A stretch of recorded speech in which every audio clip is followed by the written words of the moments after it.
حضرت امام مہدی کون ہیں؟ آ چکے ہیں یا آنے والے ہیں؟ کہاں سے آئیں گے؟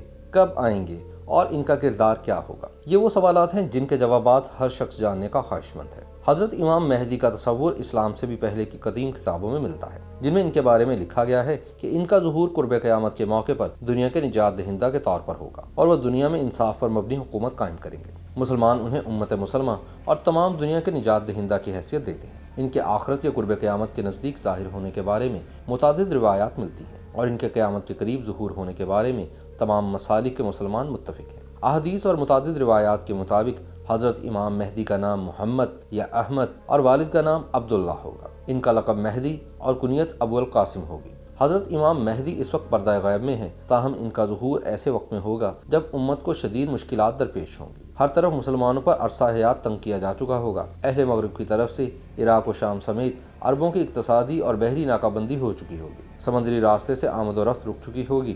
قبائل کے درمیان مخاصمت اور کشمکش بڑھ جانے کے نتیجے میں معاہدے ٹوٹ جائیں گے۔ حج کے موقع پر حاجیوں کو لوٹا جائے گا۔ مینا میں جنگ ہوگی۔ قتل و غارت گری اور خون خرابے میں لوگ بھاگ کر امام مہدی کے پاس آئیں گے، جو کعبۃ اللہ سے لپٹ کر رو رہے ہوں گے۔ لوگ ان کی شخصیت اور ان میں موجود اوصاف کی بنیاد پر انہیں پہچان جائیں گے اور ان کے ہاتھ پر بیعت کریں گے۔ امام مہدی کی یہ نشانی ہوگی کہ وہ خود مہدی ہونے کا دعویٰ کریں گے اور نہ ہی اعلان۔ اس موقع پر حضرت عیسیٰ علیہ السلام بھی کعبہ میں موجود ہوں گے، جو حضرت امام مہدی کی امامت پہ نماز ادا کریں گے۔ امام مہدی 7 سال تک حکومت کریں گے۔